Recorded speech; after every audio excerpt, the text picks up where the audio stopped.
सोचो, अगर तुम्हें पहले से पता हो कि दुनिया 1 महीने बाद डिस्ट्रक्शन में जाने वाली हो, तो तुम क्या-क्या करोगे?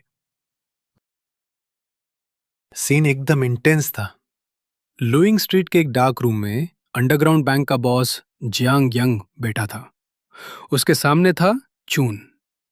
जियांग ने अपने बॉडीगार्ड्स के बीच से पूछा, तुझे पता है ना 5 मिलियन बोरो करने का मतलब क्या होता है?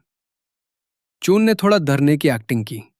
उसने नर्वस होकर कहा, भाई जियांग, जब तक आप लोन देने को रेडी हो, मुझे हाई इंटरेस्ट रेट भी चलेगा। जियांग ने कंडीशन रखी, 4% इंटरेस्ट, 5 मिलियन का लोन और 6 महीने में 7 मिलियन वापस करने होंगे।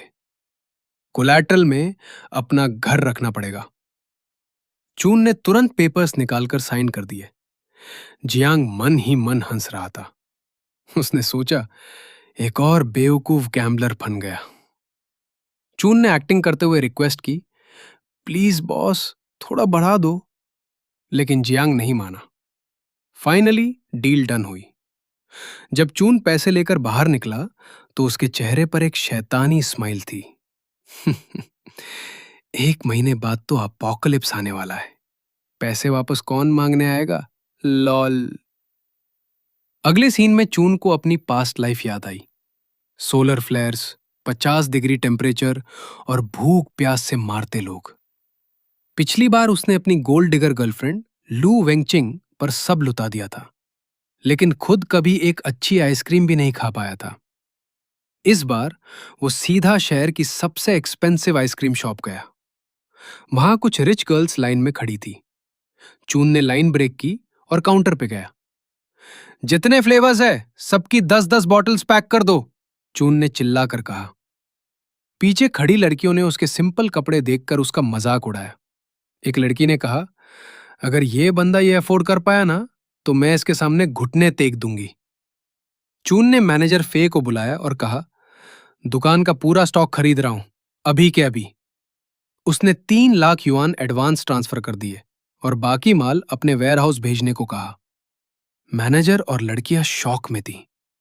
चून ने वो शर्त लगाने वाली लड़की की तरफ देखा।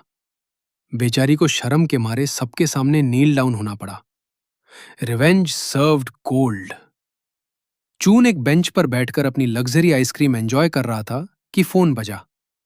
कॉलर आईडी लू वेंगचिंग। ये वही लड़की थी जिसने पिछली लाइफ में चून को धोखा दिया था और उसे मारने के लिए छोड़ दिया था, ताकि वो खुद किसी अमीर आदमी के साथ सरवाइव कर सके। फोन उठाते ही लू ने रोना शुरू किया। बेबी, मेरा फेवरेट गोल्ड नेकलेस खो गया। चून ने मन ही मन सोचा, ड्रामा क्वीन। लेकिन ऊपर से बोला, अरे कोई बात नहीं, मैं तुम्हें 10 नए नेकलेस दिला दूंगा। मैंने रिसेंटली क्रिप्टो में बहुत प्रॉफिट कमाया है। मुझे बस एक और बड़ा लोन लेना है बिजनेस बढ़ाने के लिए। तुम बस गारंटर बन जाओ। लू वेंचिंग लल्लच में आ गई। उसने सोचा, सिर्फ एक साइन ही तो करना है और बदले में मुझे 50,000 युआन कैश और नेकलेस मिलेगा। उसने पेपर्स साइन कर दिए। उसको आइडिया भी नहीं था कि चून ने उसके नाम पर वो लोन लिया है जो कभी चुकाया नहीं जाएगा। बेसिकली चून ने उससे लीगल ट्रैप में फंसा दिया था। अब चून के पास कैश था। उसने शहर के सबसे बेस्ट कॉन्ट्रैक्टर को हायर किया। चून का ऑर्डर क्लियर था।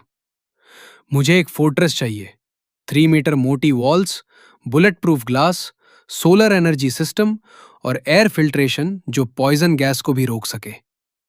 कॉन्ट्रैक्टर ने सोचा, यह बंदा पक्का कोई डूम्सडे प्रेपर है या साईफाई मूवीज ज्यादा देखता है। लेकिन चून ने जब कैश दिखाया तो कॉन्ट्रैक्टर ने चुपचाप काम शुरू कर दिया। दोनों एक दूसरे को लूटने का सोच रहे थे, कॉन्ट्रैक्टर ओवरचार्ज करके और चून कंस्ट्रक्शन के बाद पेमेंट ना करके। इसके बाद चून ब्लैक मार्केट गया वेपन्स लेने। वहां उसने देखा कि कुछ गुंडे एक लड़की को परेशान कर रहे हैं। वो उसकी पुरानी क्लासमेट ली यूयू थी। चून ने इंटरवीन किया और गुंडों की पिटाई कर दी। तभी उसके दिमाग में एक नोटिफिकेशन आई, system unlock, negative emotions gathered, power level up. चून को समझ आ गया कि लोगों का गुस्सा और डर उसकी पावर बढ़ाएगा। उसने मुकोंग नाम के डीलर से गन्स खरीदी और उससे इतना बार्गेन किया कि डीलर भी डिप्रेशन में चला गया। रात को होटल में लू वंचिंग लाल ड्रेस में खड़ी थी। उसने चून को गले लगाया और नखरे दिखाए। चून ने प्यार का नाटक किया और उसे कॉन्ट्रैक्ट पेपर्स दिए। उसने बिना पढ़े साइन कर दिया। जियांग यांग बैंक बॉस ने ऑफिस में पेपर्स देखे और हंसा। इसने गारंटर के तौर पर नहीं, को बोरोअर के तौर पर साइन किया है। अब जब ये पैसा नहीं चुका पाएगी तो मैं इसे वसूलने के तरीके जानता हूं। चून ने खिड़की से बाहर देखा। उसकी एक्स गर्लफ्रेंड का लालच और बेवकूफी उसके सेफ हाउस की बाकी कॉस्ट कवर कर रही थी। सब कुछ प्लान के मुताबिक था। 1 महीना बीत गया। सेफ हाउस रेडी था। टीवी पर न्यूज फ्लैश हुई। Warning! Extreme solar flare activity. Global temperature rising rapidly. बाहर का मौसम बदलने लगा। अचानक गर्मी बढ़ गई।